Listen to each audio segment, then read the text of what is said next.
Իմ նախասիրությունները այդ եմ առնում, ասենք 3000-7000 եվրոյի ավտո չեմ առա, հեծանիվ եմ առա, ինչն է խնդրեմը։ Հիմա որ ասեի 20000 եվրոյանոց ավտո ունեք, ասելու եք ճոխություն է, թե ճոխություն չի։ Կամ ասենք $1000 ժամացույցը ճոխություն է, թե ճոխություն չի։ Իմ օրինական եկամուտներով առված գույքա ինչ կապ ունի, ճոխություն է, թե ճոխություն չի։ Ասում եմ, ուրախ եմ, որ 2026 թվականին Հայաստանի Հանրապետության նախարարը կարող է մեղադրվել հեծանիվ ունենալու մեջ, այդ թվում 7000 եվրոյանոց։ Ավտոմեքենա չեք վարում։ Վարում եմ, բա ինչ չեք ավտոմեքենայի մեջ մեղադրում, օրինակ $20000-անոց։ Ուզում ասեմ, որ պետք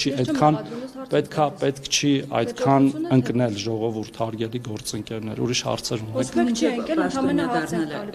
Մինչև պաշտոնյա դառնալը ինչ գնի մեքենա եք վարել։ Ավելի թանկ եւ մինչև պաշտոնյա դառնալը շատ ավելի բարձր աշխատավարձ եմ ստացել, քան պաշտոնյա դառնալուց հետո։ Դանայի միլիոնավոր պարգևավճարներն են օգնում այդպիսի։